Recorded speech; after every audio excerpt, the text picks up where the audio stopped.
Do you find it difficult to grow your own vegetables from seed? Well, hang in there with me and I'll show you my 5-step process that will have you growing your own vegetables from seed in no time.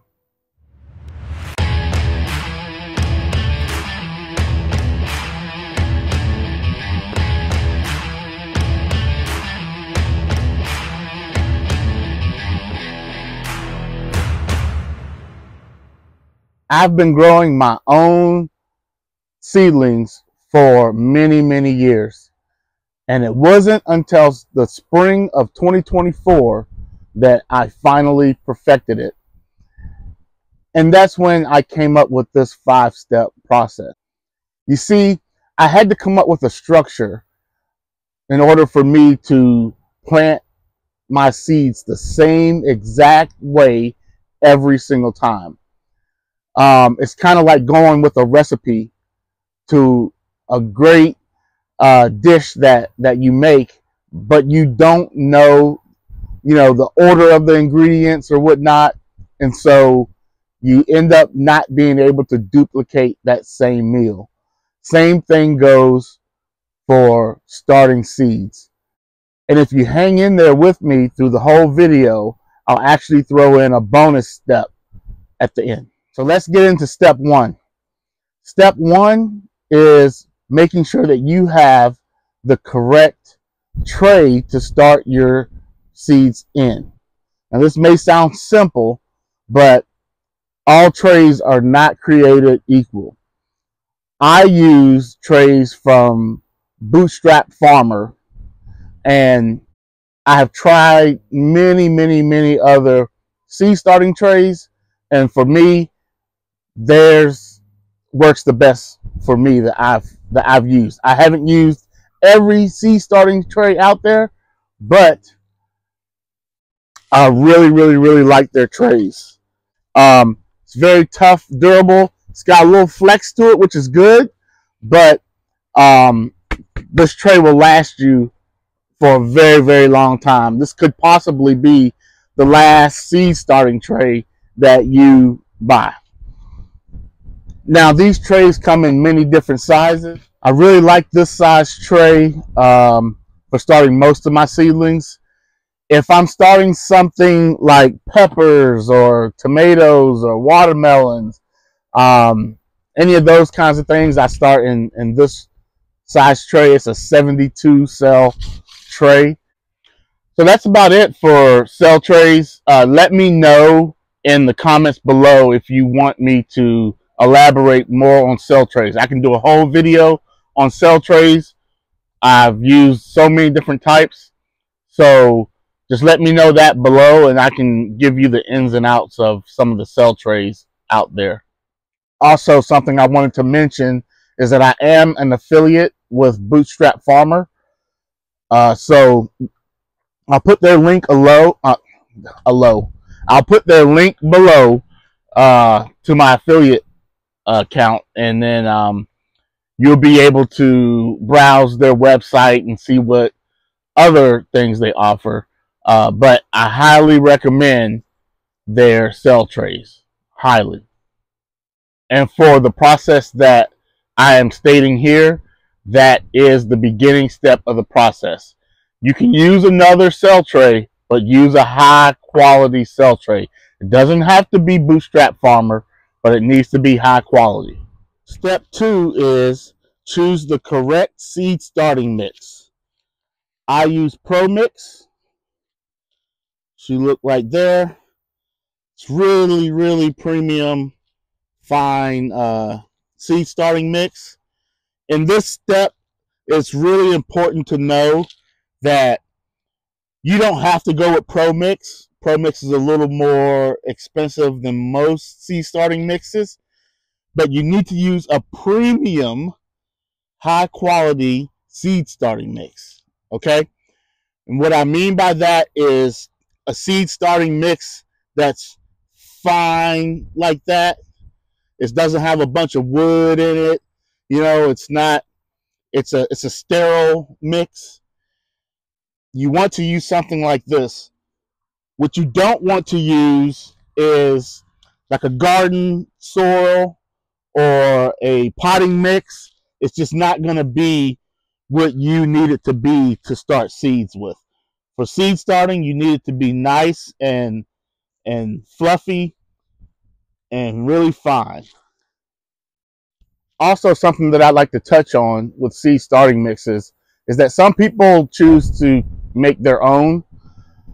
You can by all means do that, but just make sure that it follows the guidelines of what I just spoke about. Nice, fluffy, probably has some perlite in it, and it doesn't necessarily need nutrients in it. It doesn't need compost and all that stuff in it. Your seedling doesn't need all that, but just make sure that you follow someone or that you have a proven method of making high quality. I tell you, and throughout this whole video, something that I'm going to speak on is quality. I believe in having the best garden that I possibly can starts with quality. So, hey, maybe sometimes I'll spend a little bit more than someone else, let's say, but you don't have to. I'm not saying you have to. Some of my garden beds, you know, when it comes to fertilizer, I don't spend $1 on it. I got rabbits and chickens. I use that on those, but some I don't like using the animal manures. So I use a high quality organic fertilizer. That's off base, but just to give you an example of what I'm talking about. So since we're talking about seed starting mix, let's go ahead and fill the seed tray with the starting mix, and I'll show you how I do that. Okay, so basically what I do is I pour a bunch of seed starting mix on here, and then I just even it out just like such. If there are any big pieces in there, I just chunk those out. I don't want any of those in there.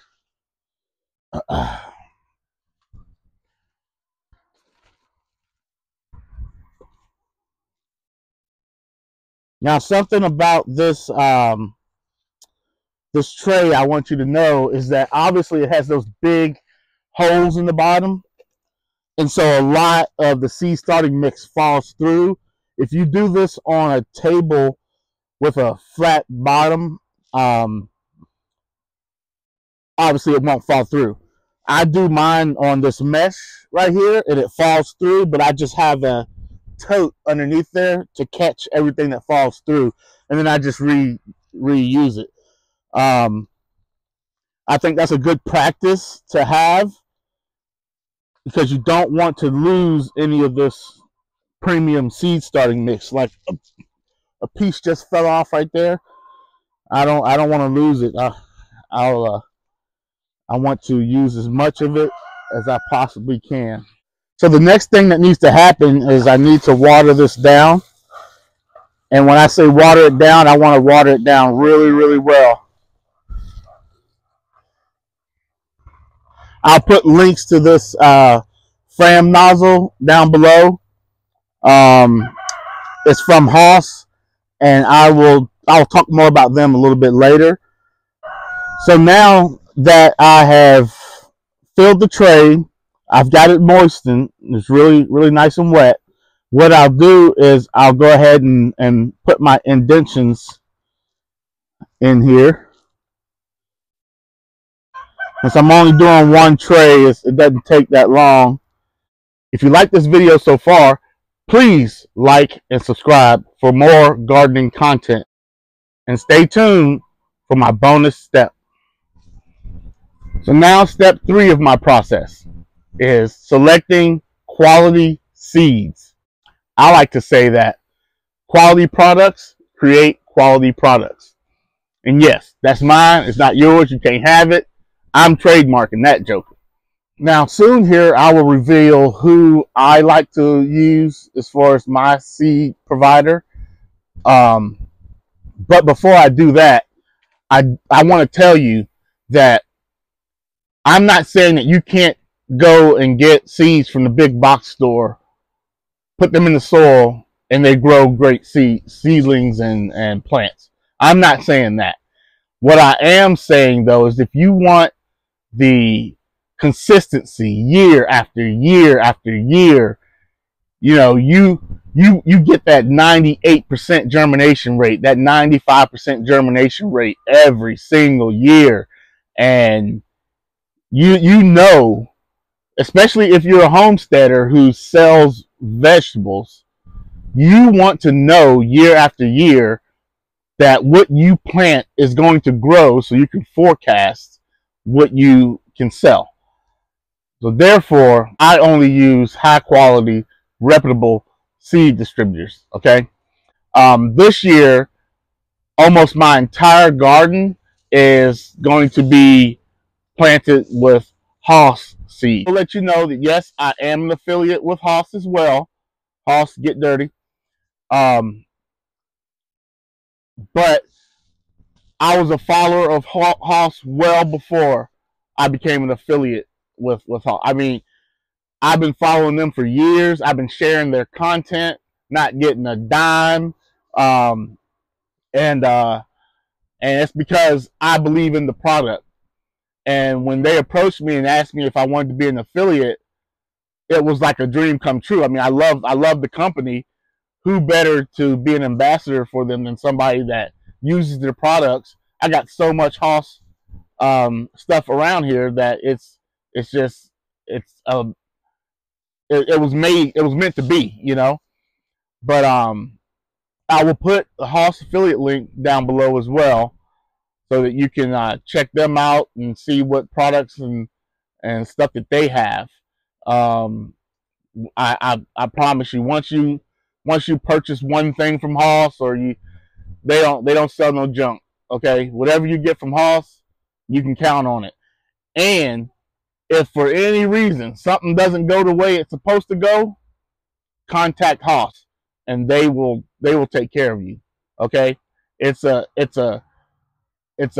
big company, little company, medium company, small company. I don't know, you know, what you would consider them the size. Let's say there's a small business owner, but man, they operate like a huge business, but they have that small down south, you know, southern etiquette, you know, type of company, and it just can't be beat. You know, when it comes from the heart, you just can't beat it. So today we're gonna plant some kale and collards. Okay, so let's get on here first. Scarlet kale.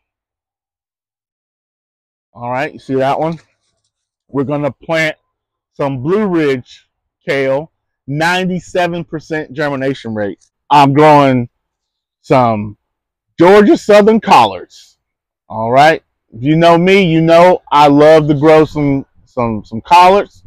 I grow Georgia Southern every single year, and they do not disappoint.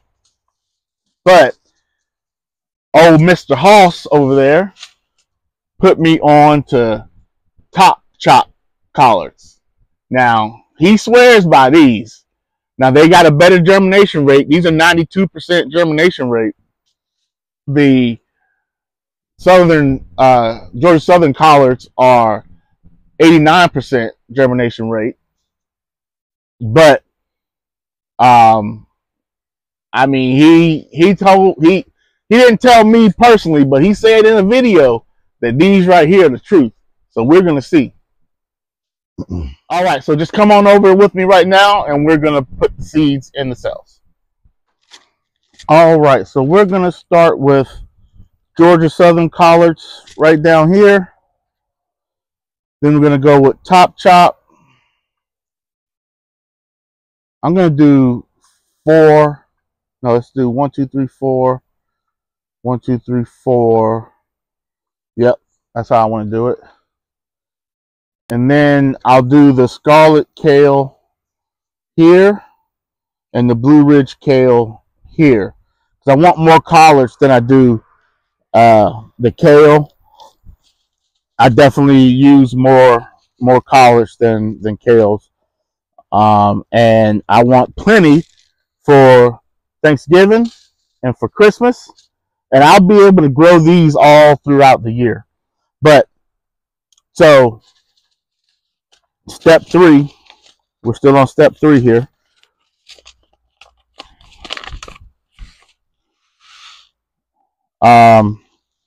There's not much to the actual seeding part. These are top chop, so I'll start right there.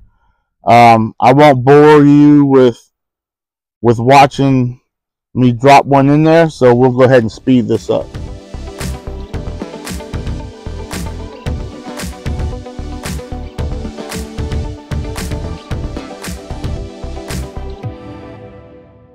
All right, we got all the seeds in there now. This set of seeds, this packet of seeds came with a little Hoss placard right there, so I'll go ahead and just stick that there. Matter of fact, I'll take you out and I'll put you right there. I can use this one for a different tray. So that's the seeding aspect of it right there. Step 4 of my process. I cover the seeds with perlite.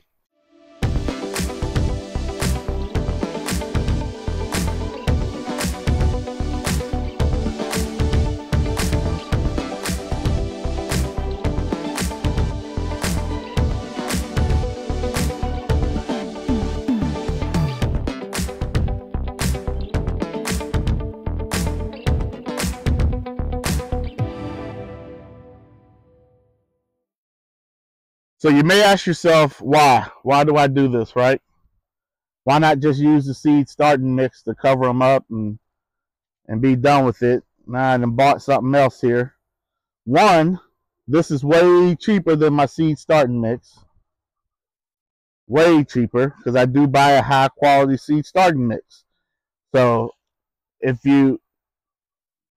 what you'll see is that my whole process ties into each other. I don't want to waste any of my seed starting mix on just covering seeds. It's not important to the seed. I will say that having perlite on the top instead of seed starting mix on the top is this perlite keeps that soil moist. It keeps it from drying out. It's something that I've really noticed. And in these first couple days to week of the seed's life, it's very important that this tray does not dry out. Okay, so that's my 4th step. I cover it with perlite, and since I started doing that, which I started doing that fall of last year, I've noticed a huge difference in my germination rate. Perlite works. You can use vermiculite if you'd like. I have tried them both. I like perlite the most. Simple as that. My 5th and final step of the process is watering and appropriate sunlight. So right after I put the perlite on there, I will go ahead and water it one more time. You know, I already watered the seed starting mix, but I just want to give it a little more water on the top here with my mister to kind of lock it in. I consider this to be a very vital step of the process, because once I get this perlite wet, it just seems to hold the water in better. I don't know if there's any science to that. It just seems to do so in my experience.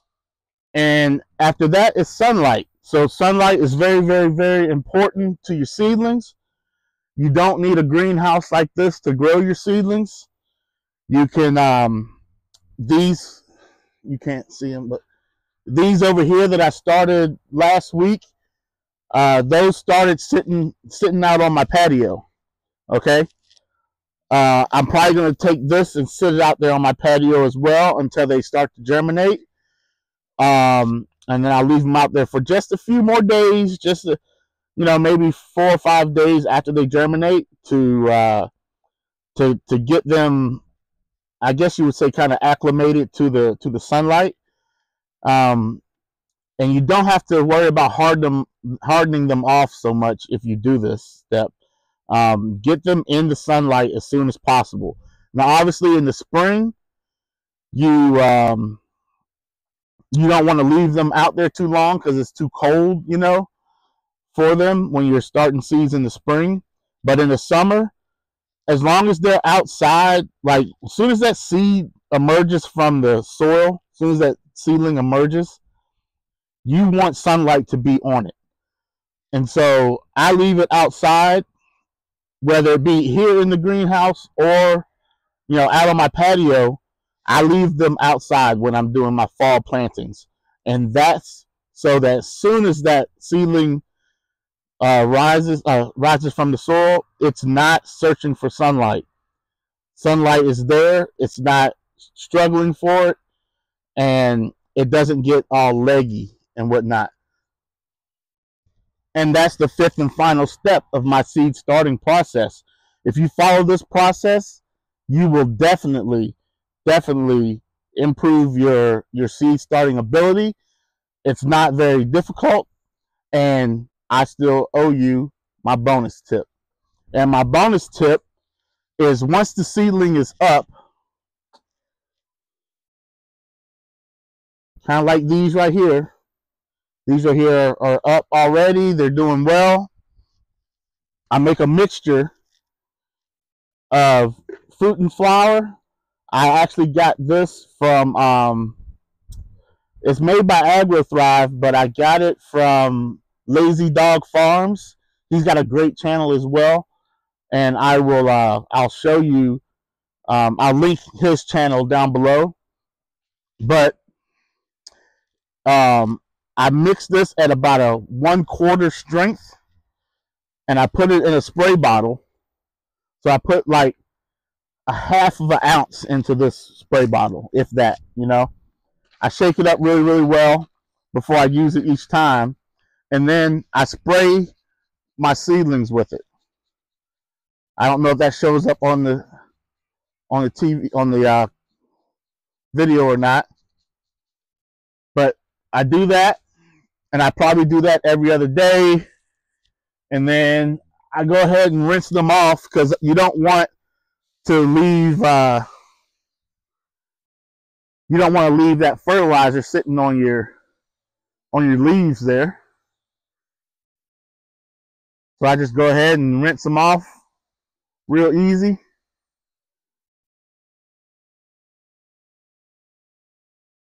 And that is it. That is the secret weapon. These are going to have amazing root systems and just become vigorous plants that I will put into my garden. Something that I've mentioned throughout this video, but I didn't really focus in on it, is stress. You don't want these seedlings to stress at all. You want them to be in ideal conditions. Okay? That is a very super important part of the process. So that's why I use the proper size cells on here. That's why I use the seed starting mix that I use. That's why I don't bury them and I just cover them with perlite. That's why I make sure that the soil stays moist. That's why I make sure that it has the appropriate sunlight. So throughout the whole process, it's not ever stressed for any of those things. And if you follow this process, I guarantee that you will grow nice, healthy seedlings. So there's so much more that I could talk about as far as seed starting is concerned. If you'd like for me to go in depth on a different video as far as a certain step of the process or just a different aspect of seed starting, please comment below. I'll see what I can do as far as that. Comment below with your seed starting process. If you have one like this one, I don't venture from it at all. Occasionally, I'll try to tweak something just to see if it works or whatnot. But I on the majority of my seeds that I start, I use this process, and it works, and it's proven. Also, if you like this video, check out this video for my 3 tips to growing tomatoes in the South. Thank you for watching, and I'll see you in the next video.